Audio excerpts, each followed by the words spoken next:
Hey Hufflepuffers! Welcome to the Hufflepuffers Podcast With Tasha and Becca.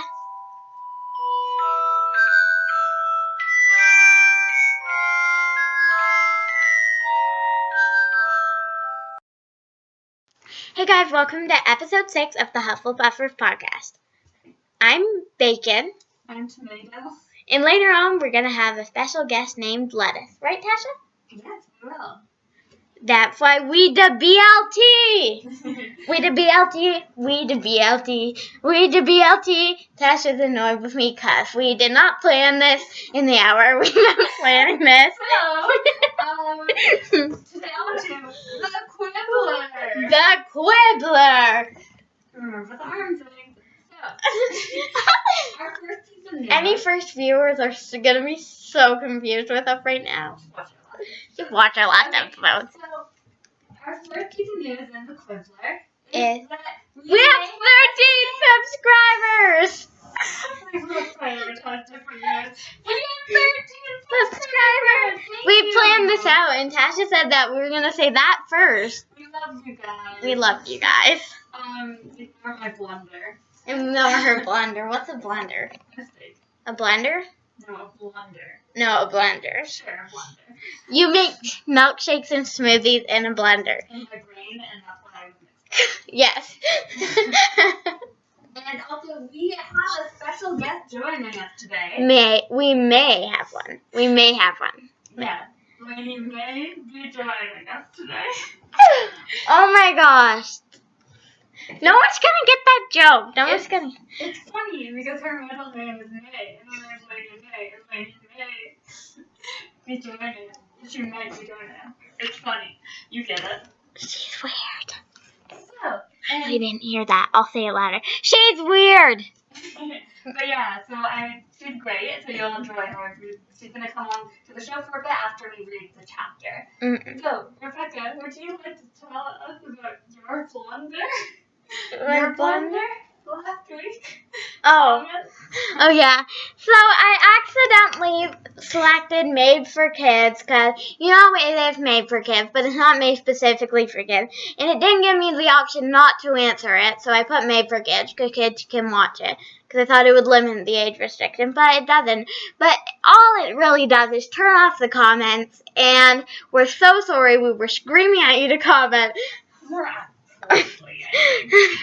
To comment, and then you can comment. But the problem is fixed now, so comment now. Please, oh my goodness. Ignore her. She's a blunder. We're sorry for our mistake, but we really do appreciate your opinions. Something else about we did BLT.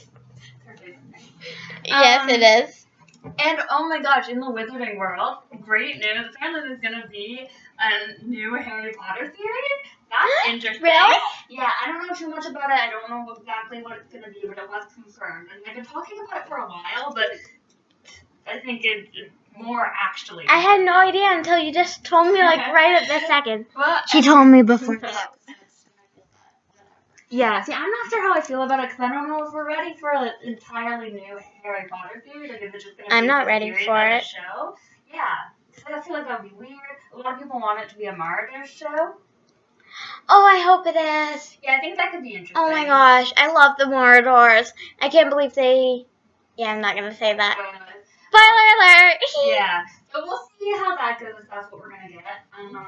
I forget that I'm talking to people who've never read this before. I know. Usually it's just me and Tasha talking for hours about Harry Potter.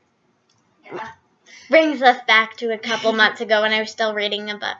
Well, a couple years ago. Yeah, Well, I last can't year. believe It's been so long.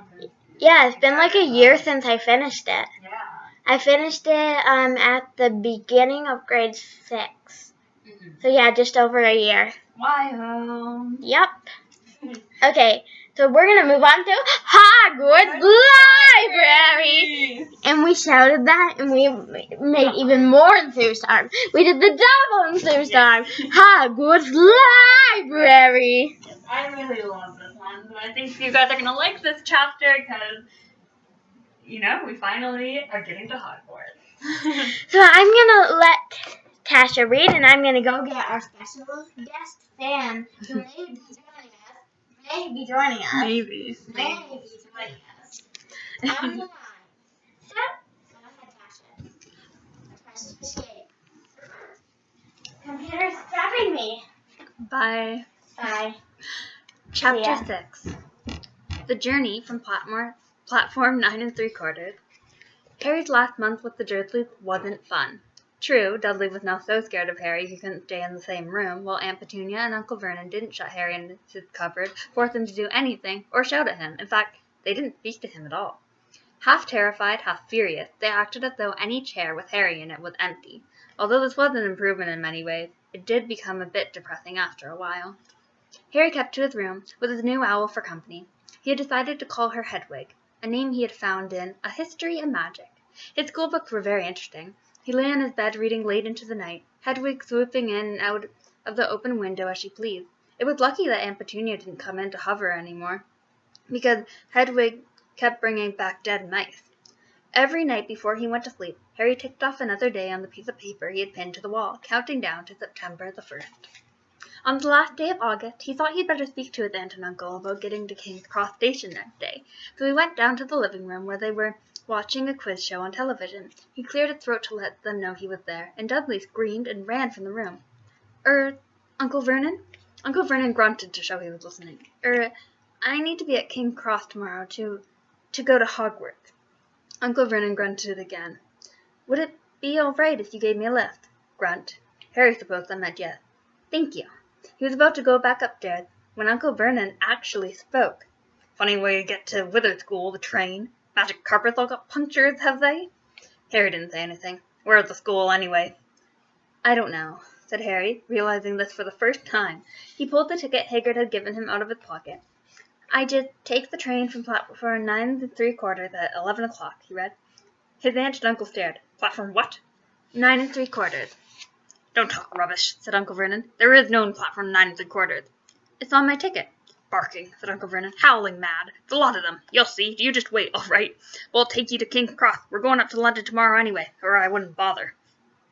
Why are you going to London? Harry asked, trying to keep things friendly. Taking Dudley to the hospital, growled Uncle Vernon. Gotta have that ruddy tail removed before he goes to Smeltings. Harry woke at 5 o'clock the next morning and was too excited and nervous to go back to sleep. He got up and pulled on his jeans because he didn't want to walk into the station in his wizard robe. He changed on the train. He checked his Hogwarts list yet again to make sure he had everything he needed, saw that Hedwig was shut safely in her cage, and then paced the room waiting for the Dursleys to get up. 2 hours later, Harry's huge, heavy trunk had been loaded into the Dursleys' car. Aunt Petunia had talked Dudley into sitting next to Harry, and they had set off. They reached King's Cross at 10:30. Uncle Vernon dumped Harry's trunk on the trolley and wheeled it into the station for him. Harry thought this was a strangely kind, until Uncle Vernon stopped dead, facing the platform with a nasty grin on his face. Well, there you are, boy. Platform 9, platform 10. Your platform should be somewhere in the middle, but they don't seem to have built it yet, do they? He was quite right, of course. There was a big plastic number 9 over one platform, and a big plastic number 10 over the one next to it, and in the middle, nothing at all. Have a good term, said Uncle Vernon with an even nastier smile. He left without another word. Harry turned and saw the Dursleys drive away. All 3 of them were laughing. Harry's mouth went rather dry. What on earth was he going to do? He was starting to attract a lot of funny looks, because of Hedwig. He'd have to ask someone. He stopped a passing guard, but didn't dare mention platform 9 3/4. The guard had never heard of Hogwarts, and when Harry couldn't even tell him what part of country it was in, he started to get annoyed, as though Harry was being stupid on purpose. Getting desperate, Harry asked for the train that left at 11 o'clock, but the guard said there wasn't one. In the end, the guard strode away, muttering about time wasters. Harry was now trying hard not to panic. According to the large clock over the arrival board, he had 10 minutes left to get on the train to Hogwarts, and he had no idea how to do it. He was stranded in the middle of a station with a trunk he could hardly lift, a pocket full of wizard money, and a large owl. Hagrid must have forgotten to tell him something you had to do, like tapping the 3rd brick on the left to get into the Diagon Alley. He wondered if he should get out of the wand and start tapping the ticket box between platforms 9 and 10. At that moment, a group of people passed just behind him, and he caught a few words of what they were saying. Packed with muggles, of course. Harry swung around. The speaker was a plump woman who was talking to 4 boys, all with flaming red hair. Each of them was pushing a trunk like Harry's in front of him, and they had an owl. Heart hammering, Harry pushed his trolley after them. They stopped, and so did he, just near enough to hear what they were saying. "Now, what's the platform number?" said the boy's mother. 9 3/4. 9 3/4, piped a small girl, also red-headed, who was holding her hand. "Mom, can't I go?" "You're not old enough, Ginny. Now be quiet. All right, Percy, you go first." What looked like the oldest boy marched towards platform 9 and 10. Harry watched, careful not to blink in case he missed it. But just as the boy reached the divide between the two platforms, a large crowd of tourists came swarming in front of them, and by the time the last rucksack had cleared away, the boy had vanished. "Fred, you next," the plump woman said. "I'm not Fred, I'm George," said the boy. "Honestly, woman, call yourself our mother. Can't you tell I'm George?" "Sorry, George, dear. Only joking. I am Fred," said the boy, and off he went. His twin called after him to hurry up, and he must have done because a second later he had gone. But how had he done it?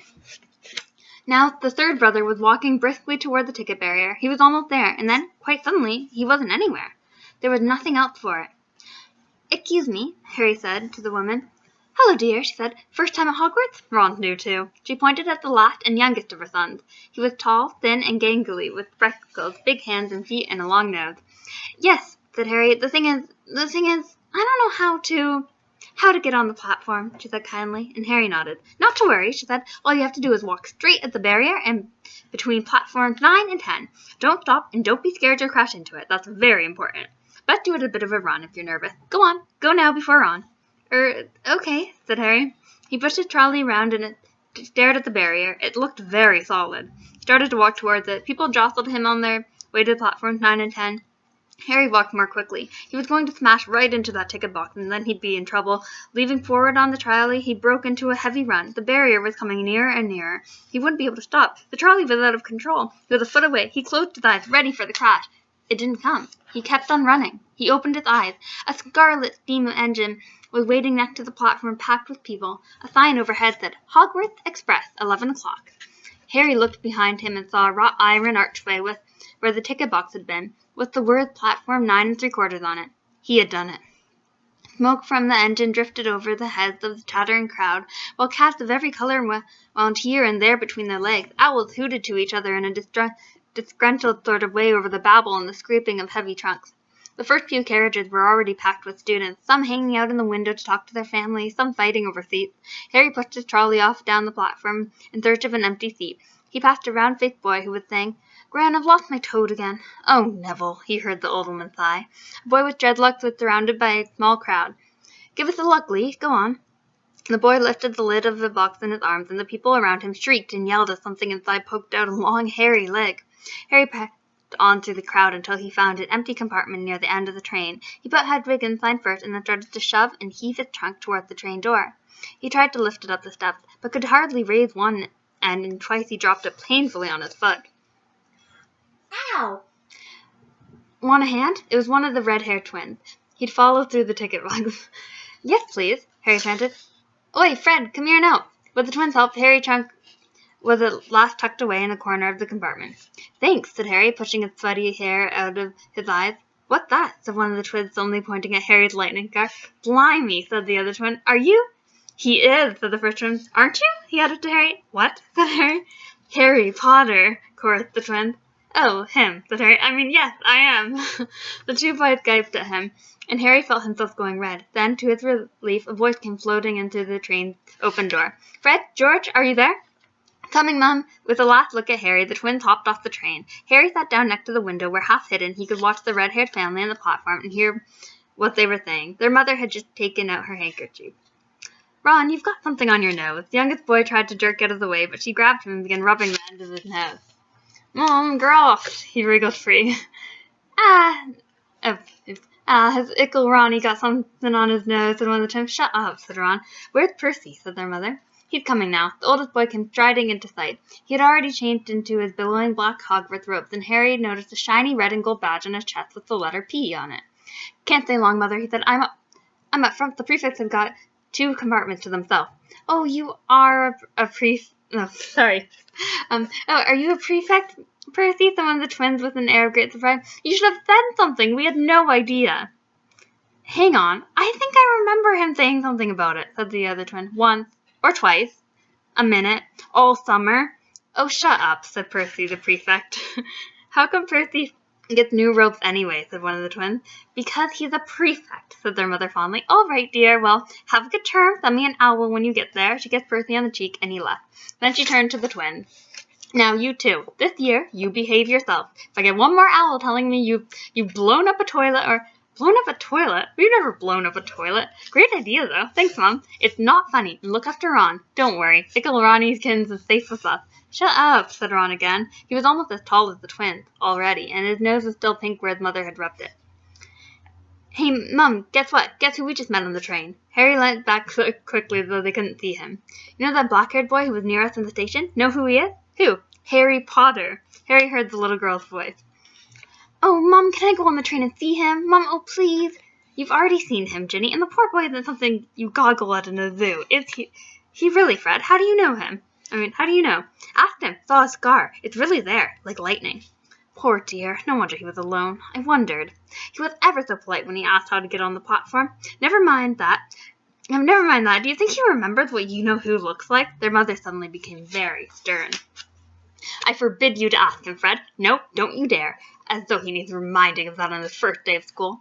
All right, keep your hair on. A whistle sounded. Hurry up, their mother said, and the three boys clambered onto the train. They leant out the window for her to kiss them goodbye, and their younger sister began to cry. Don't, Jenny. We'll send you loads of owls. We'll send you a Hogwarts toilet seat. George. Only joking, Mum. The train began to move. Harry saw the boy's mother waving and their sister half laughing, half crying, running to keep up with the train until it gathered too much speed. Then she fell back and waved. Harry watched the girl and her mother disappear as the train rounded the corner. Houses flashed past the window. Harry felt a great leap of excitement. He didn't know what he was going to, but it had to be better than what he was leaving behind. The door of the compartment slid open, and the youngest red-headed boy came in. Anyone sitting there? He asked, pointing at the seat opposite Harry. Everywhere else is full. Harry shook his head, and the boy sat down. He glanced at Harry and then looked quietly out the window, pretending he hadn't looked. Harry thought he still had a black mark on his nose. Hey, Ron. The twins were back. Listen, we're going down to the middle of the train. Lee Jordan's got a giant tarantula down there. Right, mumbled Ron. Harry, said the other twin. Did we introduce ourselves? Fred and George Weasley. And this is Ron, our brother. See you later, then. Bye, said Harry and Ron. The twins slid the compartment door shut behind them. Are you really Harry Potter? Ron blurted out. Harry nodded. Oh, well, I thought it might be one of Fred and George's... What? I thought it might be one of Fred and George's jokes, said Ron. And have you really got... He pointed at Harry's forehead. Harry pulled back his fringe to show the lightning scar. Ron stared. So that's where you-know-who? Yes, said Harry, but I can't remember it. Nothing? Said Ron eagerly. Well, I remember a lot of green light, but nothing else. Wow, said Ron. He sat and stared at Harry for a few moments. Then, as though he had suddenly realized what he was doing, he looked quickly out the window again. Are all your family wizards? Asked Harry, who found Ron just as interesting as Ron found him. Yes, I think so, said Ron. I think Mom's got a second cousin who's an accountant, but we never talk about him. So you must know loads of magic already. The Weasleys were clearly one of those old wizarding families the pale boy and Diagon Alley were talking about. I heard you went to live with Muggles, said Ron. What are they like? Horrible. Well, not all of them. My aunt and uncle and cousins are, though. Wish I'd had 3 wizard brothers. 5, said Ron. For some reason, he was looking gloomy. I'm the 6th in our family to go to Hogwarts. You could say I've got a lot to live up to. Bill and Charlie have already left. Bill was head boy, and Charlie was captain of Quidditch. Now Percy, the prefect. Fred and George mess around a lot, but they still get really good marks, and everyone thinks they're really funny. Everyone expects me to do as well as the others, but if I do, it's no big deal because they did it first. You never get anything new, either. With 5 brothers, I've got Bill's old rose, Charlie's old wand, and Percy's old rat. Ron reached inside his jacket and pulled out a fat gray rat, which was asleep. His name's Scabbers, and he's useless. He hardly ever wakes up. Fritz got an owl from my dad for being made a prefect, but they couldn't have... I got Scabbers instead. Ron's ears went pink. He seemed to think he said too much, because he went back to staring out the window. Harry didn't think there was anything wrong with not being able to afford an owl. After all, he'd never had any money in his life until a month ago. And he told Ron so, all about having to wear Dudley's old clothes and never getting proper birthday presents. This seemed to cheer Ron up. And until Hagrid told me, I didn't even know anything about being withered, about my parents, or Voldemort. Ron gasped. What? Said Harry. You said you-know-whose name, said Ron, sounding both shocked and impressed. I'd have thought you, of all people. I'm not trying to be brave or anything, saying the name, said Harry. I just never knew you shouldn't. See what I mean? I've got loads to learn, I bet, he added, voicing for the first time something that had been worrying him a lot lately. I bet I'm the worst in the class. You won't be. There's loads of people who come from Muggles family, and they learn quick enough. While they had been talking, the train had carried them out of London. Now they were speeding past fields full of cows and sheep. They were quiet for a time, watching the fields and lanes flick past. Around 12:30, there was a great clattering outside in the corridor, and a smiling, dimpled woman slid back into the door and said, "Anything off the trolley, dears?" Harry, who hadn't had any breakfast, leapt to his feet, but Ron's ears wouldn't think again, and he muttered that he'd brought sandwiches. Harry went out into the corridor. He had never had any money for sweets with the Dursleys, and now that he had his pockets rattling with gold and silver, he was ready to buy as many Mars bars as he could carry. But the woman didn't have many Mars bars. What she did have were Bertie Bott's every flavor of beans, Drubal's best blowing gum, chocolate frogs, pumpkin pastry, cauldron cake, licorice wands, and a number of other strange things that Harry had never seen in his life. Not wanting to miss anything, he got some of everything, and paid the woman 11 silver sickles and 7 bronze nuts. Ron stared as Harry brought it all back into the compartment and tipped it onto an empty seat. "Hungry, are you?" "Starving," said Harry, taking a large bite out of pumpkin pastry. Ron had taken out a lumpy package and unwrapped it. There were 4 sandwiches in there. He pulled one of them apart and said, "She always forgets I don't like corned beef." Swap you for one of these," said Harry, holding him a pasty. "Go on." "You don't want this. It's all dry," said Ron. "She hasn't got much time," he added quickly. With 5 of us. "Go on, have a pasty," said Harry, who had never had anything to share before, or, indeed, anyone to share it with. It was a nice feeling, sitting there with Ron, eating their way through all Harry's pasties and cake. The sandwich lay forgotten. "What are these?" Harry asked Ron, holding up a pack of chocolate frogs. "They're not really frogs, are they?" He was starting to feel that nothing would surprise him. "No," said Ron, "but see what the card is. I'm missing Agrippa." "What?" "Oh, of course you wouldn't know. Chocolate frogs have cards inside them, to collect famous witches and wizards. I've got about 500, but I haven't got Agrippa or Patomley." Harry unwrapped his chocolate frog and picked up a card. It showed a man's face. He wore half-moon glasses, had a long crooked nose and flowing silver hair, beard and mustache. Underneath the picture was the name Albus Dumbledore. "So this is Dumbledore," said Harry. "Don't tell me you'd never heard of Dumbledore," said Ron. "Can I have a frog? I might get Agrippa." "Thanks." Harry turned over his card and read, "Albus Dumbledore, currently headmaster of Hogwarts, considered by many the greatest wizard of modern times. Professor Dumbledore is particularly famous for his defeat of the Dark Wizard, Grindelwald, in 1945, for the discovery of the 12 uses of dragon blood, and his work on alchemy with his partner, Nicholas Flamel. Professor Dumbledore enjoyed chamber music and Tempton Dowling." Harry turned the card back over and saw to his astonishment that Dumbledore's face had disappeared. "He's gone!" "Well, you can't expect him to hang around all day," said Ron. "He'll be back." "No, I've got Morgana again, and I've got about 6 of her. Do you want it? You can start collecting." Ron's eyes strayed to the pile of chocolate frogs waiting to be unwrapped. "Help yourself," said Harry. "But in, the Muggle world, people just stay in photos." "Do they? What? They don't move at all?" Ron sounded amazed. "Weird." Harry stared as Dumbledore slided back into the picture of his card and gave him a small smile. Ron was more interested in eating the frogs than looking at the famous witches and wizard card, but Harry couldn't keep his eyes off them. Soon he had not only Dumbledore and Morgana, but Hengist of Woodcroft, Alberic Grinion, Seer Praxiteles, and Merlin. He finally tore his eyes away from the Druidess Kalida, who was scratching her nose to open a bag of Bertie Bott's every flavor beans. "You want to be careful with those," Ron warned Harry. "When they say every flavor, they mean every flavor. You get all the ordinary ones like chocolate and peppermint and marmalade, but then you can get spinach and liver and tripe. George reckons he had a bogey-flavored one once." Ron picked up a green bean, looked at it carefully, and bit into the corner. "Blah! See? Sprouts." They had a good time eating the every flavor beans. Harry got toast, coconut, baked bean, and strawberry, curry grass, coffee, sardine, and was even brave enough to nibble the end of a funny gray one Ron wouldn't touch, which turned out to be pepper. The countryside, now flying past the window, was becoming wilder. The neat fields had gone. Now there were woods, twisting rivers, and dark green hills. There was a knock on the door of their compartment, and the round-faced boy Harry had passed on the platform 9 3/4 came in. He looked tearful. "Sorry," he said, "but have you seen a toad at all?" When they shook their heads, he wailed, "I've lost him. He keeps getting away from me." "He'll turn up," said Harry. "Yes," said the boy miserably. "Well, if you see him, He left. Don't know why he'd so bothered, said Ron. If I brought a toad, I'd lose it as quick as I could. Mind you, I brought Scabbers, so I can't talk. The rat was still snoozing on Ron's lap. He might have died and you wouldn't know the difference, said Ron discussed. I tried to turn him yellow yesterday to make him more interesting, but the spell didn't work. I'll show you. Look.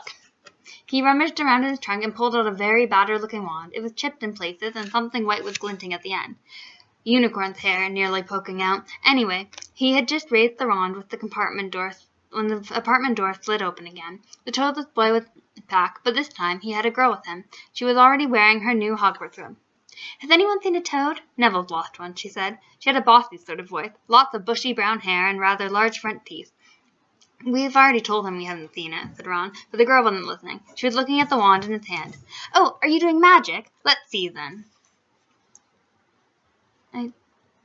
What?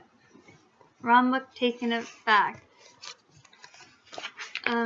Okay, sorry, everyone, just a second.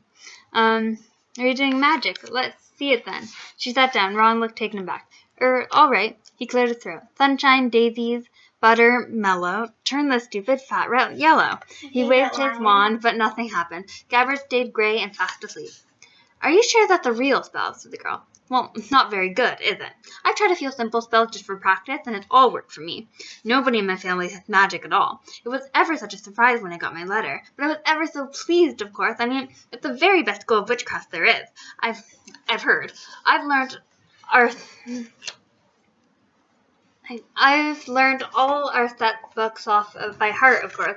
I just hope it will be enough. I'm Hermione Granger, by the way. Who are you? She said it all very fast. Harry looked at Ron and was relieved to see by the stunned face that he hadn't learned all the set books off by heart either. I'm Ron Weasley, Ron muttered. Harry Potter, said Harry. Are you really? Said Hermione. I know all about you. Of course, I got a few extra books for background reading, and you're in modern magical history and the rise and fall of the dark arts and great wizarding events of the 20th century. Am I? Said Harry, feeling dazed. Goodness, didn't you know? I'd have found out everything I could if it was me, said Hermione. Do either of you know what house you'll be in? I've been asking around, and I hope I'm in Gryffindor. It sounds by far the best.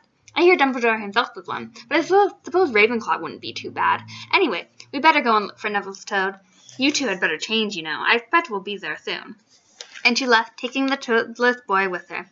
Whatever house I'm in, I hope she's not in it, said Ron. He threw his wand back into his trunk. Stupid spell. George gave it to me, but he knew it was a dud. What house are you brothers in? Asked Harry. Gryffindor, said Ron. Gloom seemed to be settling on him again. Mom and Dad were in it too. I don't know what they'll say if I'm not. I don't suppose Ravenclaw would be too bad, but imagine if they put me in Slytherin. That's the house you know who was in. Yeah, said Ron. He flopped back into his seat, looking depressed. You know, I think the ends of Scabbard's whiskers are a bit lighter, said Harry, trying to take Ron's mind off the house. So what do your oldest brothers do now that they've left anyway? Harry was wondering what the wizard did once he'd finished school. Charlie's in Romania studying dragons, and Bill's in Africa doing something for Gringotts, said Ron. Did you hear about Gringotts? It's been all over the Daily Prophet, but I don't suppose you get that with the muggles. Someone tried to rob a high-security vault. Harry stared. Really? What happened to them? Nothing. That's why it's such big news. They haven't been caught. My dad says it must have been a powerful dark wizard to get round Gringotts, but they don't think they took anything. That's what's odd. Of course, everyone gets scared when something like this happens in case you know who's behind it. Harry turned the news over in his mind. He was starting to get a prickle of fear every time you know who was mentioned. He supposed this was all part of entering the magical world, but it had been a lot more comfortable saying Voldemort without worrying. What's your Quidditch team, Ron? I don't know any, Harry confessed. What? Ron looked dumbfounded. Oh, you wait. It's the best game in the world. And he was off explaining all about the 4 balls and the position of 7th player, describing famous games he'd been to with his brothers and the broomstick he'd like to get if he had the money. He was just taking Harry through the finer points of the game when the compartment door slid open, but it wasn't Neville, the toadless boy, or Hermione Granger this time. 3 boys entered, and Harry recognized the middle one at once. It was the pale boy from Madame Malkin's robe shop. He was looking at Harry with a lot more interest than he'd shown back in Diagon Alley. Is it true? He said. They're saying all down on the train that Harry Potter is in this compartment. So it's you, is it? Yes, said Harry. He was looking at the other boys. Both of them were the thickest and looked extremely mean. Standing either side of the pale boy, they looked like bodyguards. Oh, this is Crabbe and this is Goyle, said the pale boy, carelessly, noticing where Harry was looking. And my name's Malfoy. Draco Malfoy. Ron gave a slight cough, which might have been hiding a snigger. Draco Malfoy looked at him. Think my name's funny, do you? No need to ask who you are. My father told me all about the Weasleys. told me all the Weasleys have red hair, freckles, and more children than they can afford. He turned back to Harry. You'll soon find out some wizarding families are much better than others, Potter. You don't want to go making friends with the wrong sort. I can help you there. He held out his hand to shake Harry, but Harry didn't take it. I think I can tell who the wrong sort are for myself, thanks, he said coolly. Draco Malfoy didn't go red, but a pink tinge appeared in his pale cheeks. I'd be careful if I were you, Potter, he said slowly. Unless you're a bit politer, you'll go the same way as your parents. They didn't know what was good for them either. You hang around with riffraff like the Weasleys and that Hagrid, and it'll rub off on you. Both Harry and Ron stood up. Ron's face was as red as his hair. Say it again, he said. Oh, you're going to fight us, are you? Malfoy sneered. Unless you get out now, said Harry more bravely than he felt, because Crabbe and Goyle were a lot bigger than him or Ron. But we don't feel like leaving, do we, boys? We've eaten all our food, and you still seem to have some. Goyle reached towards the chocolate frog next to Ron. Ron leapt forward, but before he so much as touched Goyle, Goyle let out a horrible yell. Gabbers the rat was hanging off his finger, sharp little teeth sunk into Goyle's knuckles. Crabbe and Malfoy backed away as Goyle flung Gabbers round and round, howling, and when Gabbers finally flew off and hit the window, all three of them disappeared at once. Perhaps they thought they were more rats lurking around the suites, or perhaps they had flipped up, because a second later Hermione Granger had come in. What has been going on? She said, looking at the sweets all over the floor, and Ron picking up Scabbers by his tail. I think he's been knocked out, Ron said to Harry. He looked closer at Scabbers. No, I don't believe it. He's gone back to sleep. And so he had. You met Malfoy before? Harry explained about their meeting in Diagon Alley. I've heard of his family, said Ron darkly. They were some of the first to come back to our side after you-know-who disappeared. Thought they'd been bewitched. But my dad doesn't believe it. He says Malfoy's father didn't need an excuse to go over to the dark side. He turned to Hermione. Can we help you with something? You'd better hurry up and put your robes on. I've just been up the front to ask the driver, and he says we're nearly there. You haven't been fighting, have you? You'll be in trouble before we even get there. Gabbers have been fighting, not us, said Ron, scowling her. Would you mind leaving while we change? All right. I only came in here because people outside are behaving very childishly, racing up and down the corridors, said Hermione in a sniffy voice. And you've got dirt on your nose, by the way. Did you know? Ron glared at her as she left. Harry peered out the window. It was getting dark. He could see mountains and forests under a deep purple sky. The train did seem to be slowing down. He and Ron took off their jackets and pulled on their long black robes. Ron's were a bit short for him. You could see his trainers underneath them. A voice echoed through the train.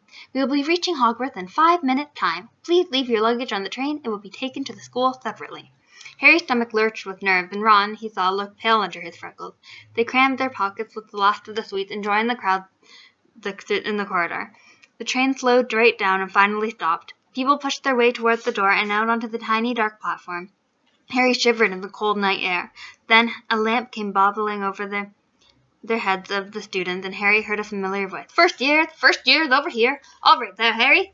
Hagrid's big hairy face beamed over the sea of heads. Come on, follow me. Any more first years? Mind your step. Right now, first years, follow me.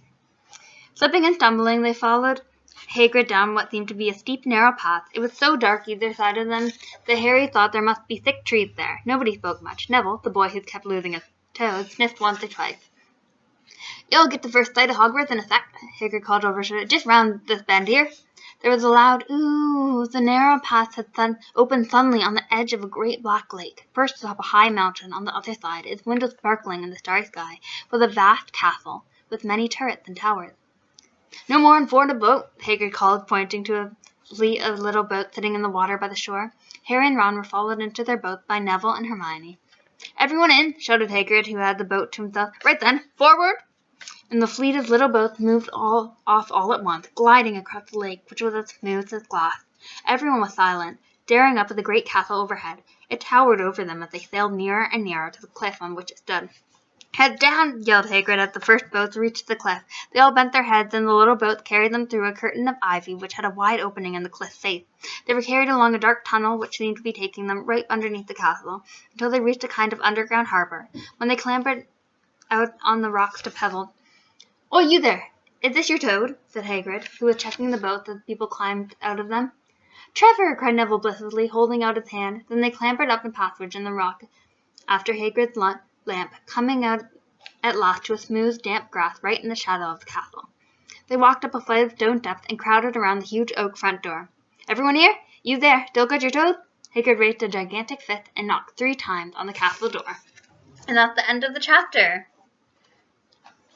Okay, so that was a great chapter.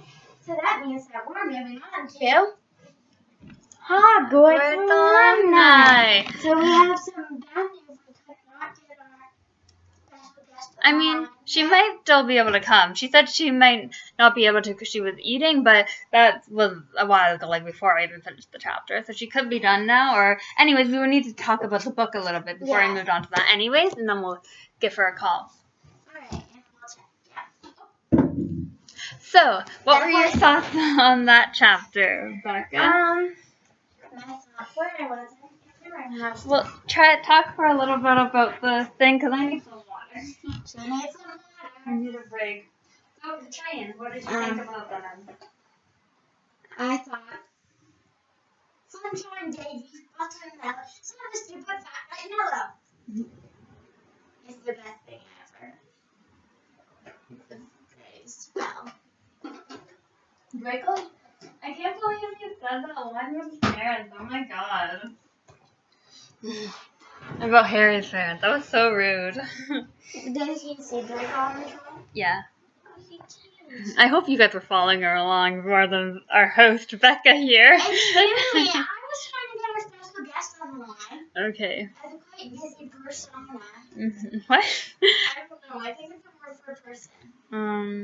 Kind of, but I think it's used a little bit differently. But yeah, and then we met Crabbe and Goyle. They suck. They're the worst. There were part of like really cute parts. I love when Ron and Harry meet. I had some stuff to say. I'm just going through the book so I can remember. Talk. Well, I didn't have a lot of comments on it, Tasha. Okay, well, firstly, so my first note was that on the last day of August, he thought he talked to his aunt and uncle. I get that he was scared, but like, what if they couldn't take him, or what if they just decided they weren't going to because they're that kind of people? He didn't give himself much time. Yeah. Um. Did they really want him to not be able to get on the Yeah, train? I never understand that because like they don't want anything to be normal, but wouldn't it be easier to avoid crazy situations if they just sent him to the school? I don't get it. Yeah. But yeah, they're also so mean. They're like 9 3/4. It doesn't exist. We're just gonna leave you here. Like I don't understand their plan ever. Okay. I will be right back. Tasha, tell us some more. Great. Okay. The twins, they're so funny. I love them. Sorry if it was a little confusing because there were times where it didn't say, like the part when they were finishing each other's sentence, like once or twice a minute all summer. That wasn't just Fred talking, it was the both of them. Percy, you guys are gonna end up hating him. He's the worst. But he gets redemption. I mean, maybe. No spoilers. They're so funny. I love the part in the movie when Ron and Harry meet. They're just so adorable. I love the first movie. I'm pretty sure I've said that every episode, but I just love them. And then when Hermione comes in, it's hilarious. Them eating all the candy. I have a lot to say about Scabbers that I just don't understand, but I cannot talk about it right now without spoiling so much. Neville's one of my favorite characters. Him losing his toad, just adorable. I'm glad he got it back. My voice hurts so much. I think our guest may be coming soon.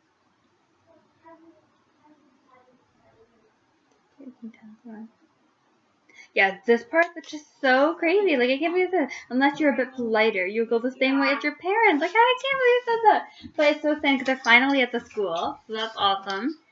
Okay, we have our special guest on the line. I just wanted to say on the line. Okay. Okay. So this is Lainey. Lettuce. From Region BLT. Welcome to our podcast, Lainey. Lainey. Glad you could make it. Hello. So, could you tell us a bit about how you got into Harry Potter?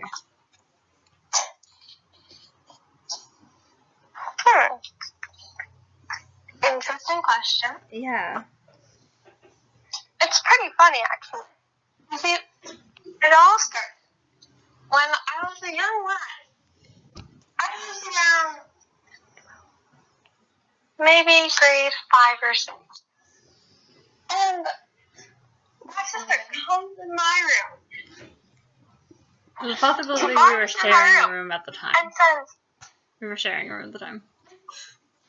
she brought us in our room because we were sharing a room. And said, hey, you should read these because they're pretty cool. I was reading them at the time. Okay, go on, Lainey. And then you started reading them? And then I started reading them. Cool. Could you tell us about your favorite books? The Chamber of Secrets. Why? Because it's like, See, I asked that because that's my least favorite book. So, were you able to do your Pottermore test? Okay. not at the moment. That's okay. Could you tell us what house you're in? Tell our audience what house you're in. Well, in Gryffindor for the She is longest in time. Gryffindor. Yeah, because she did the podcast, the Pottermore test a long time ago. Not a long time ago, like when she read the book. And then, yeah, that was 2 years ago. She doesn't remember her login information, so she hasn't done it in a while. But as far as we know, considering she's done it twice, she's in Gryffindor. Yeah, so we were just reading the chapter where they're on the train, the Hogwarts Express. Can you talk a little bit about the Hogwarts Express, if you remember anything from that chapter or even from the movie? Chocolate frogs. Yeah.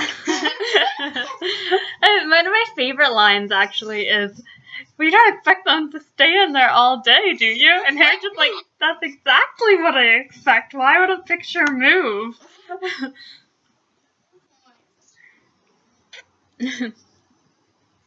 don't get is how in this book the images are just like animations of like what people were doing at the time, but then the pictures are supposed to be like their own personalities. Yeah. Yeah, I think they didn't understand that yet when they made the movie because I don't know, that also doesn't make any sense because the pictures in the movie, like, who are actually in the Hogwarts school, move and talk like themselves. I don't know, it's really weird. It's all very confusing. None of it makes sense. No.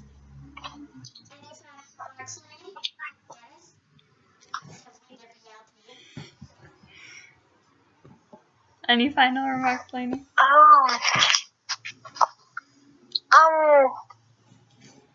Not at the moment. Okay, Lainey is also our newest subscriber. Well, we're glad you could join us, Lainey. Feel free to call whenever you want.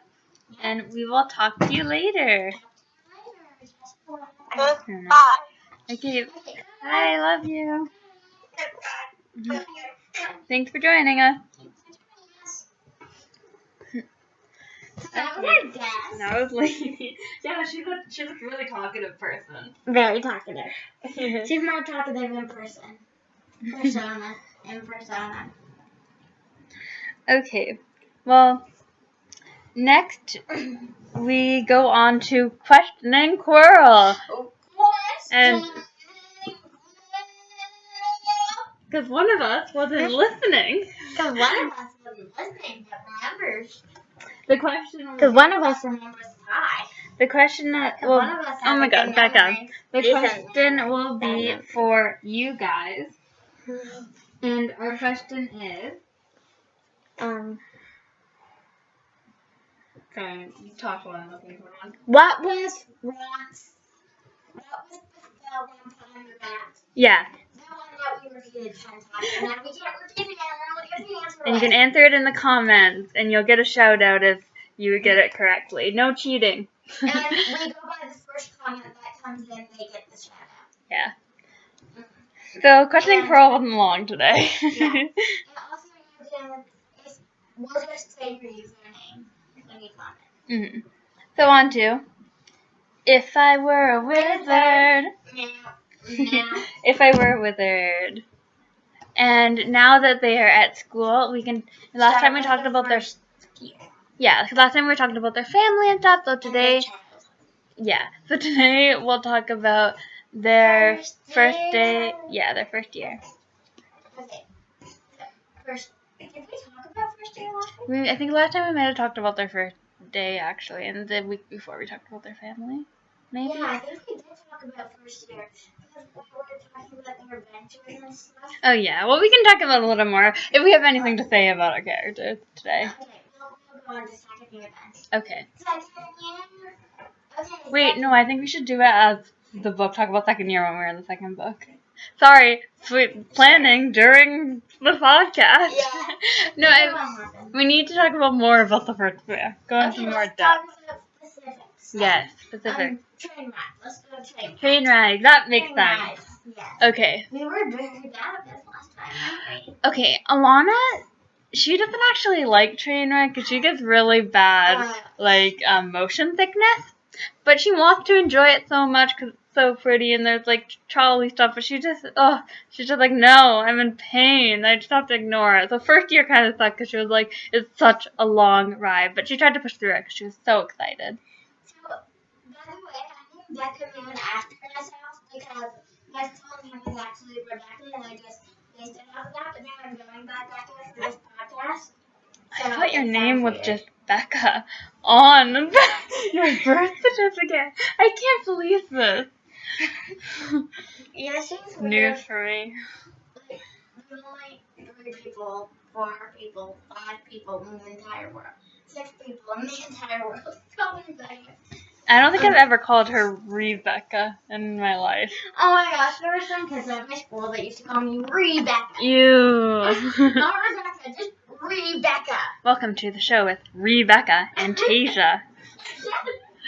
Hey, now we can't use that opening. I'm sorry. Okay, you talk about your first day on the so, train, Becca Moon. She loves train rides, but she sometimes doesn't because train rides here used to smell bad.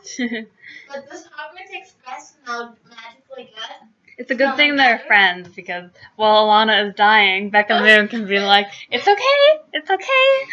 This is fun. And so she got 5 chocolate frogs, 3 chocolate frogs in the tray. She didn't want to get sick. 3 of them. One jumped out the window. Of course. She's a Muggle-born, so you can't blame her. Alana never eats chocolate frogs because she finds it really weird biting into something that moves. Oh my gosh.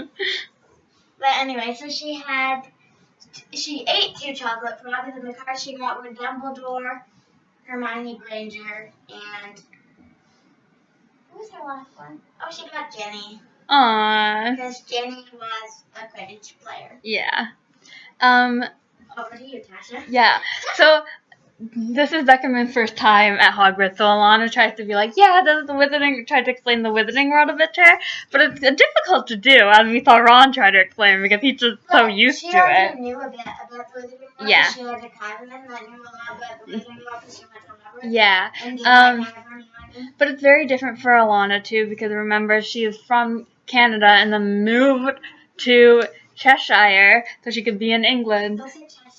It's a city. It's a cat. The city. It's a cat. And a cat. And a cat. So that she could go to Hogwarts. Did you bring a cat and name it Cheshire? Yes, she has a cat named Cheshire. Oh my gosh.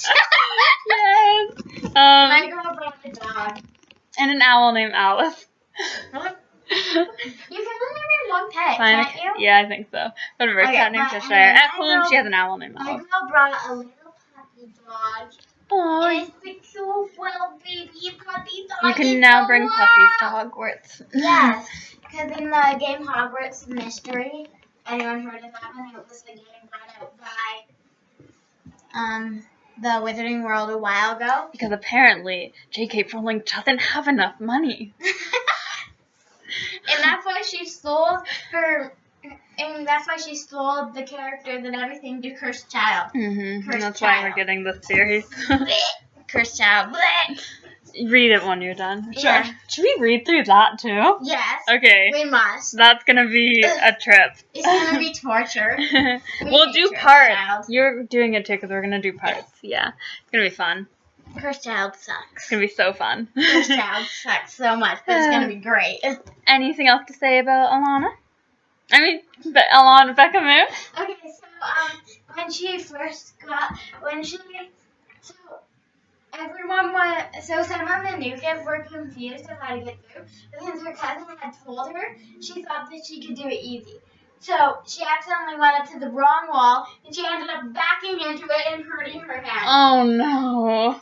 Becca. Alana was just like, okay, please. They haven't met yet. Oh yeah, they haven't met. Yeah. But Alana finds this funny. Whenever Becca talks about it, she laughs so much. Yes. And then that's when they met. She was like, "Are you okay?" Like, literally. Are you okay?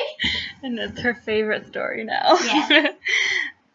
Okay. She was okay. She turned out to be fine. Yeah. And then when they got on the train, they had fun. Yeah.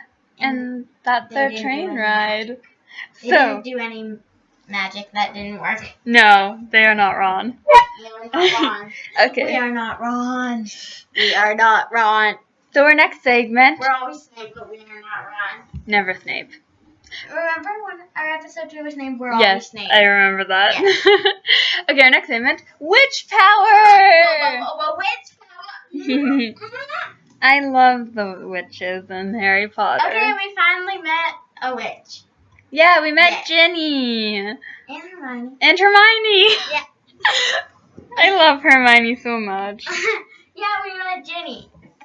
And Hermione. Oh, and Mrs. Weasley. And Mrs. Oh my Weasley. gosh, my head is exploding. The first decent girls in the book. Yeah. So Hermione, I love Hermione. Ginny, I think, is one of Becca's favorite characters. Yes, second favorite after Luna. Then comes Hermione, then Neville, then Ron, and Harry. Yeah. Sorry, Harry.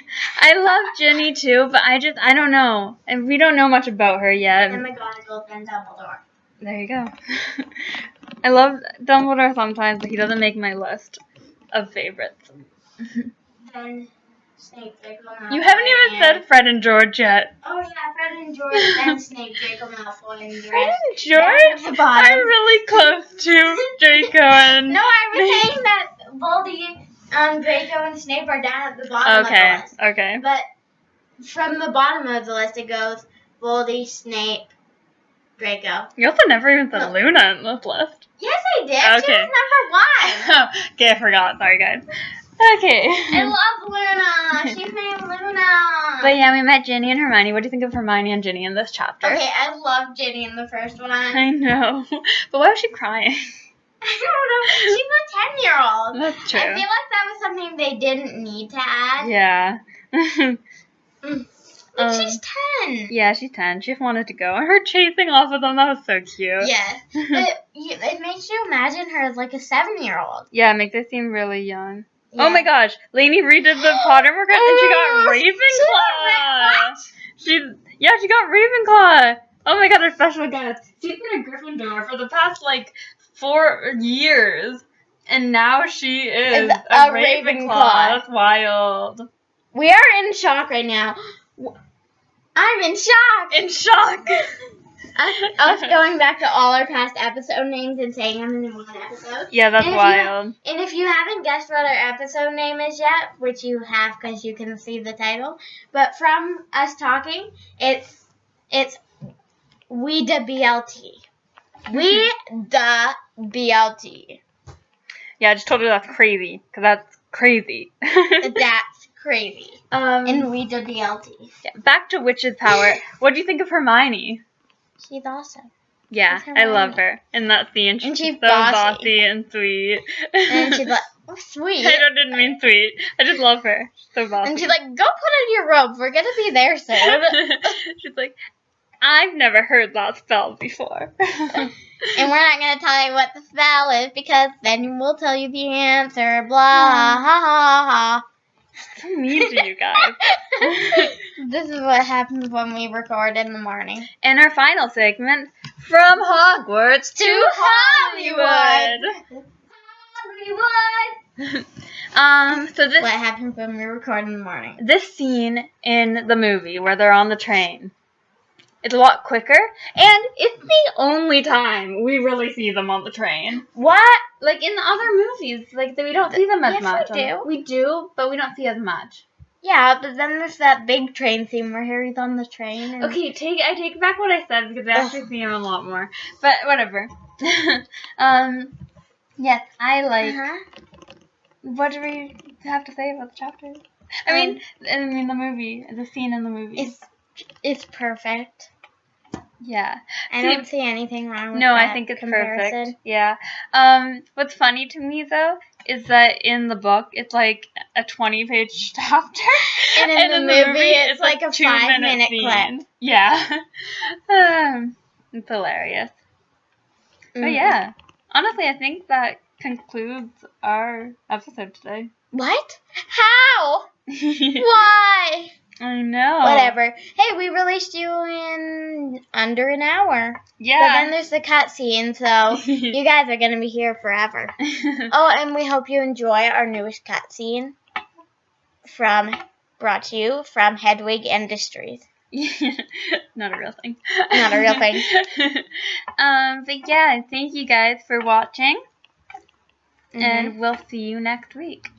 Bye! Please subscribe. Bye!